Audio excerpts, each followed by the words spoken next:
सबसे पावरफुल किसी नॉलेज को मानती हूँ वैसे भी। अगर आप अपनी एशियंट हिस्ट्री भी उठा के देख लें तो नंबरियोलॉजी जो है 369 कहते हैं ना कि नंबर हैं वर्ड के। स्पिरिचुअलिटी जब अपना मैसेज देती है तो वो फिर नंबर्स के थ्रू आपको देती है। कोई नंबर बार बार आपकी लाइफ में आ रहा है तो उसके पीछे की थोड़ी मिस्ट्री जो है वो उसको जानने की कोशिश करें। अल्लाह ताला कहता है कि इल्म वालों के लिए मैंने निशानियां छोड़ दी हैं। ब्रेन तो आपका भी उतना है, मेरा भी उतना है। अब यूटिलाइजेशन जो है ब्रेन का वो किस तरह से है, जिस चीज में जिसको क्यूरियोसिटी है वो डेफिनेटली उसके पीछे जाता है। तो मैं तो वैसे सजेस्ट नहीं करूंगी कि आप वीक का हाल देखो। न्यूमरोलॉजी जो एक नॉलेज है इसके बारे में कुछ बताएं। अच्छा जी, बिकॉज मैं इन चीज़ों को इसलिए जानती हूँ कि मेरे ख्याल से मैंने जो है वो प्रॉपर ग्रेजुएशन किया। I am the first astrologer Pakistan की जिसने जो है प्रॉपर ग्रेजुएशन किया है इस फील्ड में। और आपको कोई भी पूरे पाकिस्तान में ऐसा बंदा नहीं होगा जिसने जो है वो प्रॉपर पढ़ा है।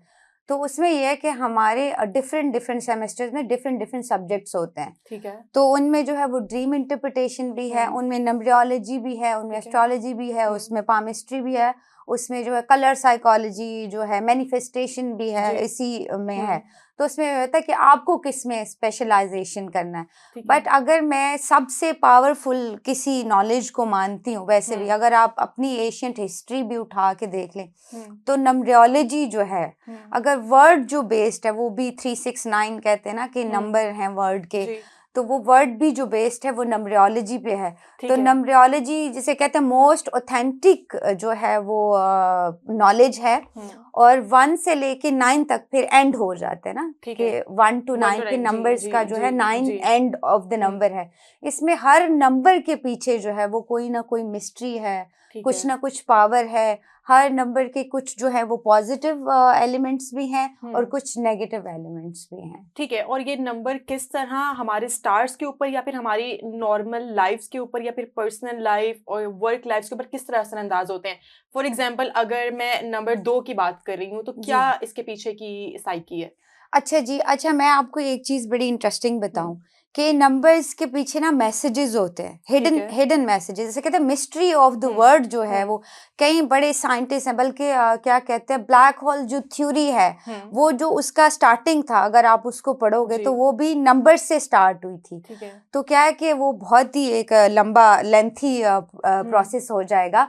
बट ये है कि अगर सपोज आपको कोई नंबर दिखता है तो वो आपको मैसेज देता है। जैसे सपोज कभी आप कहीं पे जा रहे हो या आपकी आंख खुलती है तो वो 250 पे ही खुलती है, या आप कहीं घूम रहे हो तो आपको ज्यादा से ज्यादा 2 नंबर ही दिख रहा है। जैसे सपोज अगर आप कहीं रिकॉल करोगे तो आपको एक नंबर आपकी लाइफ में ज्यादा दिखेगा।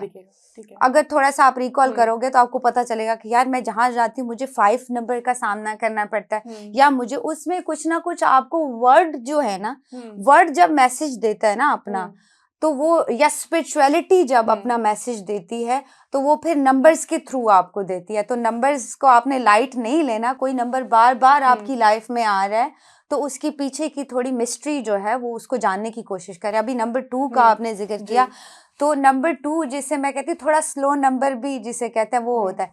अब नंबर 2 जो है वो पावर भी है उसके, हम वो आपको पॉजिटिविटी भी देता है, आपको जो है वो फोकस भी देता है, बट उसका जो है वो आपकी लाइफ को स्लो करेगा। अगर आप अपने मोबाइल नंबर में भी जो लोग 222 जिनका ज्यादा होगा उनके काम थोड़े रुक जाएंगे, थोड़े स्लो हो जाएंगे, वो उनकी जो चीजें हैं वो स्लो चलेंगी, वो फास्ट नहीं चलेंगे। अच्छा, इसके कंपैरेटिव आप अगर आप नंबर 9 का यूज करोगे, कहते बहुत तेजी का नंबर है। आप ये ईयर देखोगे, ये ईयर आप आंखें बंद करके गुजर जाएगा, आपको पता भी नहीं चलेगा। ये फास्ट नंबर है, ये आपको बहुत जल्दी चीजें जो है वो चेंजेस का नंबर है, पावर का नंबर है, ये बहुत जल्दी जल्दबाजी का नंबर भी इसे कह देते हैं। तो फास्ट नंबर है। तो कोई कैसे अज्यूम कर सकता है, ये कोई कैसे गेस कर सकता है? लेकिन जैसे आप एस्ट्रोलॉजर हैं तो आपको पता है कि आपने मुझसे बात की तो मुझे पता चल गया, लेकिन हर बंदे का वो चीजों को लेने का तरीका नहीं होता। तो कोई कैसे इस बात का अंदाजा लगा सकता है कि यार ये नंबर है, इसमें मेरे लिए कोई मैसेज है और ये मैसेज और इसको मैंने ग्रैब करना है? तो मैम यही तो बताने के लिए हम बैठे हुए हैं, हम किस लिए बैठे हैं? लेकिन अब देखें, जैसे आपने बोला कि आप वन ऑफ द वो हैं जिन्होंने ग्रेजुएशन की, जिन्होंने डिग्री ली, जिनके पास वो है। अब हर दूसरे कॉर्नर के ऊपर, हर दूसरा इंस्टाग्राम अकाउंट, हर दूसरा सोशल मीडिया अकाउंट, हर दूसरा यूट्यूब चैनल, वहां पर कोई एक एस्ट्रोलॉजर बैठा हुआ है, वो डेली बेसिस के ऊपर 10-10 मिनट की एक वीडियो बना रहा है जिसमें उसने 10 के 12 स्टार्स का जिक्र किया और उसने बता दिया आपकी जिंदगी में ये होने वाला है, वो होने वाला है। तो हम उसके ऊपर बाउंड होकर रह जाते हैं। ऑब्वियसली आपके पास भी लोग आते होंगे जो कहते होंगे कि नहीं हमने वहां से पढ़ लिया, या संडे मैगजीन्स में आपके पास स्टार्स लिखे हुए आते हैं, हम वो पढ़ के सुबह सुबह सोच के बैठ जाते हैं कि आज पूरा दिन हमारा ऐसे गुजरने वाला है, और वो कुछ उल्टा भी हो जाता है। तो फिर आप लोगों को कैसे बताते हैं कि नहीं भाई ये जरूरी है, ये आना है, ये आपने देखना है और ये आपकी लाइफ में जरूरी है, इसको इसका पार्ट बनाएं अपनी लाइफ का? तो कैसे आप उनको गाइड करते हैं? बिल्कुल, वो कहते हैं ना कि अल्लाह ताला कहता है कि इल्म वालों के लिए मैंने निशानियां छोड़ दी हैं। देखिए, आप ब्रेन तो आपका भी उतना है, मेरा भी उतना है। अब यूटिलाइजेशन जो है ब्रेन का वो किस तरह से है, तो आपको भी सारी चीजें समझ आती हैं। जिस चीज में जिसको क्यूरियोसिटी है वो डेफिनेटली उसके पीछे जाता है।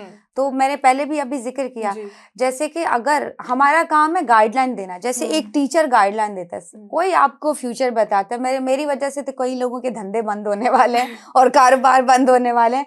तो मैं ये मानती हूँ कि ये जो है वो वीक का आप हाल देख रहे हो, या फिर जो है मंथ का आप सितारों के हिसाब से हाल देख रहे हो, और जो बीच में नेगेटिव चीजें आती हैं, तो क्या होता है, लॉ ऑफ अट्रैक्शन है कि वो तो आपकी चीजें ही खराब कर देती हैं।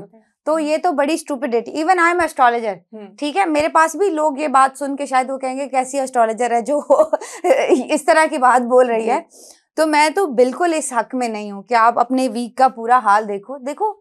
किसी क्वालिफाइड बंदे के पास जाओ जो आपको पूरा आपका बर्थ चार्ट से जो है वो टैली करेगा, फिर आपको पोजीशन बताएगा। अच्छा, लॉ ऑफ अट्रैक्शन है, जो चीज नहीं भी होनी, जब आपने अपना माइंड बना लिया तो वो चीज डेफिनेटली होगी। और नेगेटिविटी जितना इमीडिएटली वर्क करती है आप इमेजिन नहीं कर सकते, इमीडिएटली वर्क करती है negative forces. Positivity slowly and gradually work करती है। अब जी बहुत जगह पे लिखा होता है जी आपको बीमारी आने वाली है, आपका एक्सीडेंट होने वाला है। अब क्या हुआ, आपके माइंड को मैसेज चला गया, आपके माइंड ने उस चीज पे वर्किंग करना शुरू कर दी। अगर वो चीज नहीं भी होने वाली, वो 100% ये लिखवा लें लोगों के साथ होती है, क्योंकि वो आपका ट्रस्ट बन गया, आपका जो है माइंड मेकिंग हो गई। आपने नेगेटिव फोर्सेस को इनवाइट कर लिया कि आओ भाई, मोस्ट वेलकम, आओ हमारे साथ ये काम करो। तो मैं तो वैसे सजेस्ट नहीं करूंगी कि आप वीक का हाल देखो। अच्छा, हाँ, अगर देखना ही है तो आप किसी क्वालिफाइड बंदे के पास जाओ जो प्रॉपर नॉलेज रखता है, ताकि वो आपको सही तरीके से गाइडलाइन प्रोवाइड करे।